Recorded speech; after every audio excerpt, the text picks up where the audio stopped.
Vamos a analizar ahora el segundo elemento y voy a salirme un poco del orden en el que los nombré. Voy a hacerlo en este orden, me parece el más correcto, lógicamente hablando, que va a ser el elemento ius filosófico. Había dicho que íbamos a ver primero el elemento psicológico, pero voy a plantearme primero este elemento ius filosófico. Creo que ese sería el orden lógico para que nosotros podamos estudiar estos elementos. Y lo planteo así justamente porque voy a continuar con el elemento de la finalidad o del finalismo.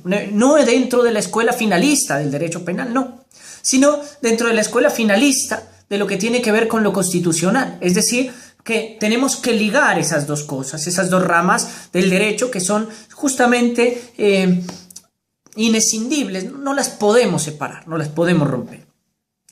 Y hablando de esa finalidad de la que venimos, quiero hacer una advertencia. La finalidad tiene también un riesgo. La finalidad tiene un peligro. Es decir, justamente algunos tratadistas, como del que estábamos hablando, el eminente profesor argentino, tienden a desconfiar un poco de la finalidad justamente porque ella trae un peligro inmerso. El peligro que nos enseñaba Víctor Hugo en su obra Los Miserables. Me explico. La sociedad francesa en el siglo XVII y XVIII está atravesando por una situación de una gran peligrosidad social. Hay una creciente hay una creciente aparición de nuevos delitos y hay una creciente reafirmación de los delitos que venían dándose a lo largo de los últimos años, de los últimos siglos, digámoslo así, para enumerar ciertas conductas que aparecían como novedosas dentro de la cultura francesa. Una de ellas, justamente, y la nombro porque después será menester que la consideremos en nuestro sistema actual, será la migración hacia las ciudades. Eso no se dio en la Edad Media ni en la Edad Media Baja. Eso se va a dar justamente con la aparición de la modernidad, por el sistema económico imperante en ese entonces. Pero entonces, llegado el siglo XIX, va a hacerse necesario la represión de esas conductas, es lo que estamos hablando. Entonces el legislador entra en esta misma polémica que estamos trabajando. O retribuimos o cuidamos la finalidad. Y para cuidar la finalidad podríamos caer en un serio problema. Y es que exageremos la cuantificación de la pena, porque acordémonos que estamos sentando la base de la cualificación para poder entender la cuantificación sobre esa base. Es decir, estamos tratando de entender el reproche social para poder cuantificar, es decir, que se dé la dosimetría de la pena. Entonces allí aparece ese peligro que tiene en sí mismo el finalismo. ¿Cuál es el peligro? El peligro nos lo cuenta Víctor Hugo claramente. Me explico. Voy a contar la historia y vamos a explicar qué es lo que sucede. Jean Valjean, que es el protagonista de la novela Los Miserables, Jean Valjean, cuando tiene cerca de 20 años, es un mendigo, ha llegado a la ciudad desde esas migraciones que estaba viviendo la Francia de entonces, llega a la ciudad y tiene hambre. Y entonces decide calmar su hambre. Y para poder calmar esa hambre, decide romper una vitrina, un aparador, y tomar un pan, un pedazo de pan. Toma ese mendrugo de pan y calma su hambre. Ese es el delito que él comete. El delito en sí mismo es un hurto. La cuantificación de ese hurto es la que estamos tratando de determinar bajo el reproche. En una Francia que vivía hurtos de todos los modos, el hurto para ese entonces era una conducta reprochable, sumamente reprochable.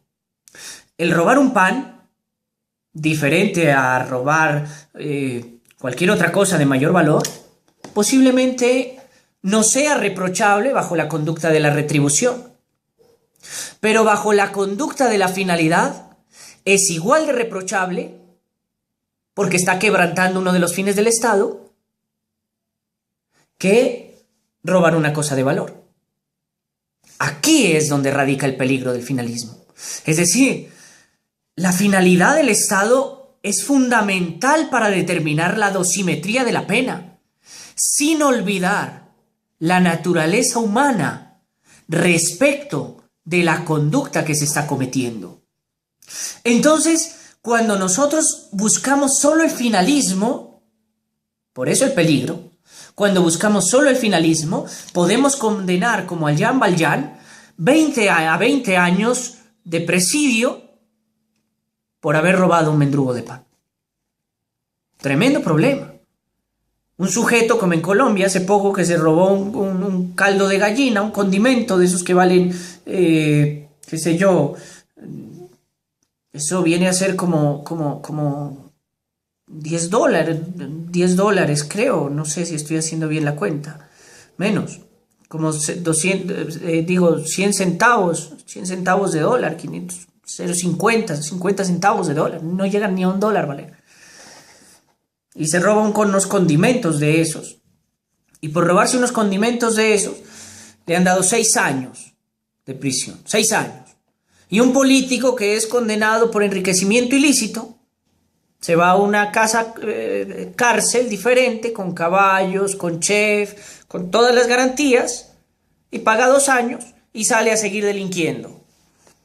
Entonces, cuidado, porque es que el reproche social existe, pero como estamos viendo en la obra de Víctor Hugo, si responde solo al finalismo, podemos cometer tremendas injusticias. Jean Valjean, vuelvo al caso, solo contaba el ejemplo, que es un ejemplo que nos ha indignado mucho a los colombianos, pero como en muchos países del mundo, el pueblo no sirve para nada cuando se habla de Estado, ¿no? El que toma las decisiones es un ente por allá que parece que ni lo conociéramos, solo lo conocimos en elecciones y ahora es una cosa completamente diferente. Pero cuento el caso por la indignación que nos ha producido. Vuelvo a Jean Valjean. Entonces Jean Valjean ha robado un pedazo de pan y ha sido condenado a 20 años de prisión, a trabajos forzados. ¿Por qué? Por lo que justamente estamos diciendo. El elemento del finalismo los llevó a considerar que el hurto rompía algo que estaba en demasiado peligro dentro de la sociedad y algo que se quería reconstituir o reconstruir, que era la honorabilidad, la honradez, etc. Entonces había que condenar todo tipo de hurto. Pero cuidado, lo mismo puede pasarnos ahora que hablamos de estas conductas en el ámbito de la corrupción. Queremos erradicar la corrupción. Estamos enfadados, estamos enojados con los corruptos. Y por eso consideramos que uno de los fines del Estado es la honradez, la honorabilidad, la eficacia en el servicio público, etc. Y que debería condenarse estas conductas.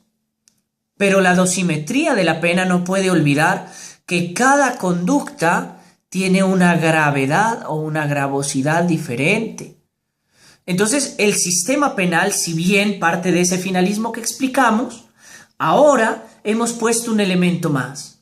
La consideración de la naturaleza misma del delito, de la conducta punible. La conducta tiene una naturaleza típica, pero tiene también una naturaleza humana. Ahí es donde nosotros entramos a analizar los agravantes, los atenuantes y la dosimetría misma del tipo penal. Aquí es donde nosotros analizamos ciertas conductas. Por ejemplo, que una conducta pueda tener un agravante que la duplique o pueda tener un atenuante que la reduzca a la mitad. Entonces, allí es donde el finalismo tiende a bajar un poco. Entonces, vamos a dejar este elemento allí sentado también para poder dar un poco de matiz, para poder matizar un poco ese asunto del finalismo tan importante, que ya lo habíamos expresado con Sócrates. Sin él, si solo hay retribución, mejor dicho, si solo hay retribución, la cuestión se quiebra. Ahora es fundamental entender que hay finalismo, pero hemos añadido un elemento más, no solo en la naturaleza típica, sino también la naturaleza de la conducta humana.